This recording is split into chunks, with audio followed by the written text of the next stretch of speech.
7h50, bonjour Fabrice Grosfilet. Bonjour. Votre invité politique de ce matin est Sami Mehdi, bonjour. Bonjour. Je rappelle que vous êtes secrétaire d'État à l'asile et à la migration. Sami Mehdi, quand des sans-papiers vous attaquent en justice, c'est désagréable? Désagréable, enfin, on vit dans un état de droit, donc chacun a le droit d'aller en justice.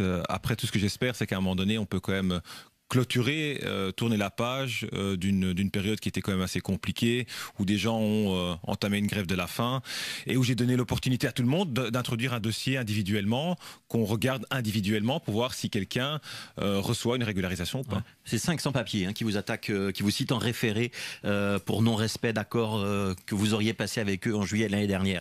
Ce qu'ils vous reprochent, c'est de dire que vous n'avez rien promis, alors que eux, ils ont compris que vous aviez promis quelque chose, et que ce quelque chose, c'était qu'on allait tenir compte de l'ancienneté sur le territoire, du fait qu'on ait des attaches, des enfants, des choses de ce genre-là.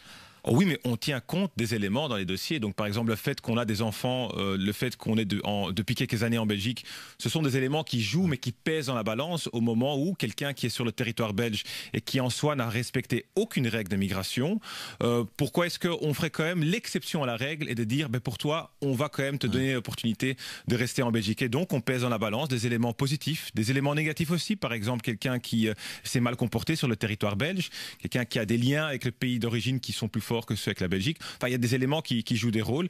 Et quand on décide de ne pas donner l'exception à la règle, qui est la régularisation, à un moment donné, j'espère quand même qu'il faut qu'on accepte. Ouais, mais on n'a rien promis à ces sans-papiers en juillet dernier.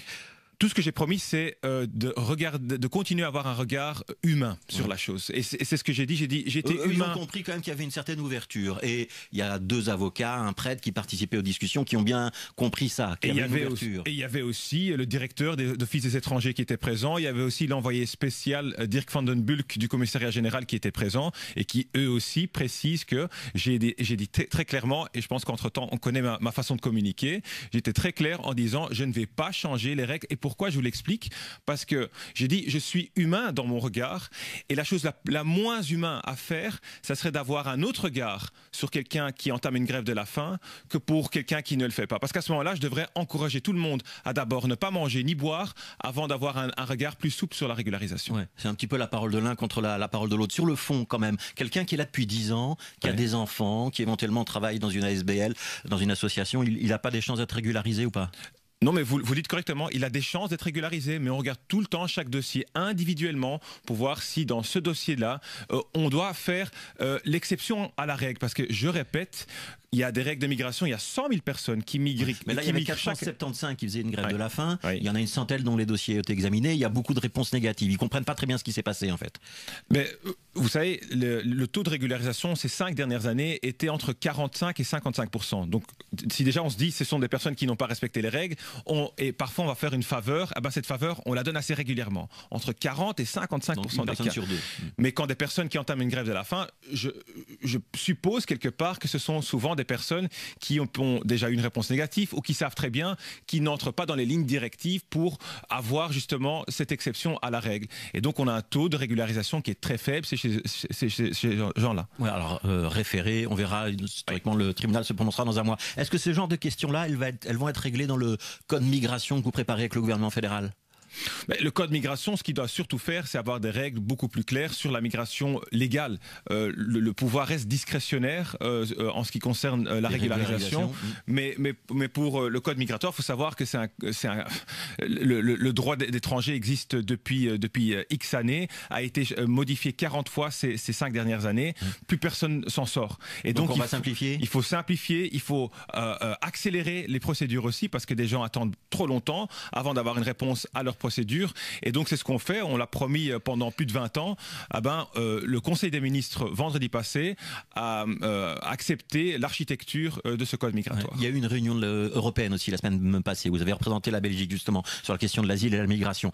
Vous n'avez pas été très tendre avec la Grèce. Les réfugiés qui passent, les candidats réfugiés qui passent par la Grèce, ils doivent rester en Grèce? Vous savez combien... C'est le règlement de Dublin, pour employer un terme un peu savant. Oui, ce sont donc des personnes qui avaient déjà introduit une demande en Grèce ou qui même parfois ont reçu le statut de réfugié en Grèce et puis qui au final dans une interview à la font une migration vous avez l'air de secondaire. reprocher aux Grecs de ne pas vraiment appliquer les règles européennes. Oui, vous avez une idée de combien d'argent on a donné aux Grecs ces dernières années? 3 milliards. Voilà, exactement. 3 milliards d'euros on a donné à la Grèce pour investir dans l'intégration, dans les conforts d'accueil. 3 milliards d'euros. Donc quand nous, Européens, on donne des moyens en échange de à ces la 3 Grèce... milliards, ils doivent arrêter l'immigration? Ah non, ils doivent accueillir de manière humaine chaque personne qui introduit une demande en Grèce et ne pas rien faire du tout pour qu'au final, les gens se disent mais les conditions en Grèce ne sont pas idéales et donc je continue ma route et qui finalement, très souvent, s'arrête en Belgique, aux Pays-Bas, en France ou en Allemagne. Aujourd'hui, la Belgique est le 4e pays qui proportionnellement accueille le plus de demandeurs d'asile. Donc c'est un peu de la faute des Grecs. Donc, à un moment donné, les pays qui sont à la frontière de l'Europe doivent prendre la responsabilité aussi. Quand je vous précise que la Belgique est le 4e pays qui accueille proportionnellement le plus de demandeurs d'asile, on n'est pas à la frontière de l'Europe et pourtant, il y a énormément de personnes qui finissent leur route en Belgique et pas ailleurs. Parce que c'est le goulot d'étranglement pour aller vers l'Angleterre aussi. Ah non, parce que ceux qui veulent aller vers l'Angleterre n'introduisent pas de demande en Belgique. Eux, au final, ils veulent surtout finir par Zeebrugge ou par Calais pour finir en Grande-Bretagne. Alors, autre dossier important, l'expulsion de ce qu'on appelle les prêcheurs de la haine ou prédicateurs de la haine. Vous avez fait retirer un titre de séjour à l'imam Touchgani, il officie à Molenbeek, et vous tentez en ce moment de faire expulser quelqu'un qui est impliqué dans des actes terroristes au Maroc. C'est quelqu'un du groupe de Mazek, comme on l'appelle. Touchgani d'abord, ce qu'on vous a reproché, c'était de le faire sur base d'un rapport de la Sûreté de l'État qui était évidemment confidentiel, alors qu'il y avait une demande de naturalisation sur laquelle la justice n'avait rien trouvé à redire.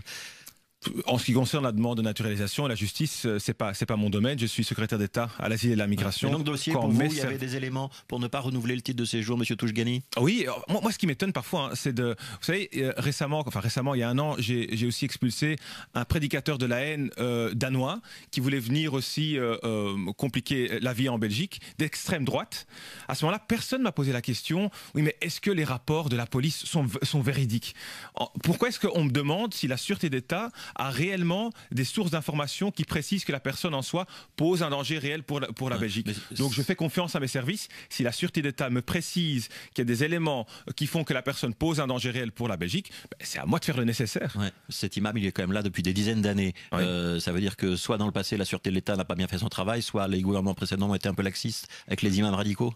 Je ne dois pas parler du passé. Tout ce que je fais, c'est parler du présent. C'est la question que je vous pose. Oui, mais moi, je sais pas. Monsieur-là, il était là depuis 30 ou 40 ans, je pense. Oui, c'est pas à moi de parler de mes prédécesseurs. Tout ce que je peux préciser, c'est que moi, quand je reçois des rapports de la Sûreté d'État, et il y en a eu plusieurs auparavant aussi, c'était pas le premier rapport de la Sûreté d'État, mais quand je reçois un rapport, moi, je ne fléchis pas. Je sais exactement ce que je dois faire, et c'est expulser une personne qui pose un réel danger pour la Belgique. Donc dans le passé, on a parfois un peu fléchi. Pas de commentaire. Pas de commentaire. Une dernière question. Ces prédicateurs de la haine, comme on les appelle, qui ont une vraie influence, notamment parfois sur des jeunes gens, il serait pas temps d'avoir un vrai screening lors de leur arrivée en Belgique, lors de leur installation, et peut-être une forme de diplomation de ceux qui vont prêcher comme imam, comme rabbin, comme prêtre, etc. Ce serait ça la solution ou pas? Oui, absolument. Après, il faut quand même préciser que la plupart d'entre eux font un travail remarquable aussi sur le terrain. Donc, il y a ces exceptions à la règle, mais il y en a plusieurs qui font un bon travail. Vous savez, la raison pour laquelle je suis tellement, pas dur sur la chose, mais quand même assez clair et conséquent, c'est que j'ai grandi moi-même à Bruxelles. J'ai eu des amis moi-même qui, à Bruxelles, ont grandi et qui, le samedi ou le dimanche, allaient à l'école du Coran et parfois revenaient avec des informations qui n'étaient pas les bonnes. Et donc, il faut faire en sorte, on vit dans une société hyper diverse et où les religions peuvent très bien s'entendre. Mais il faut que ça se passe d'une bonne façon, parce que sinon, il y a toute une génération qui grandit avec de l'information qui n'est pas correcte, qui déshumanise l'autre, ou qui parfois aussi prêche la haine. Et c'est pas le message à faire passer dans notre société. C'est pas ce que nos jeunes doivent entendre, surtout pas à Bruxelles. Et donc, je fais le nécessaire. Samy m'a dit merci. Secrétaire d'État à l'asile et à la migration, messieurs, bonne journée. À demain, Fabrice. À demain.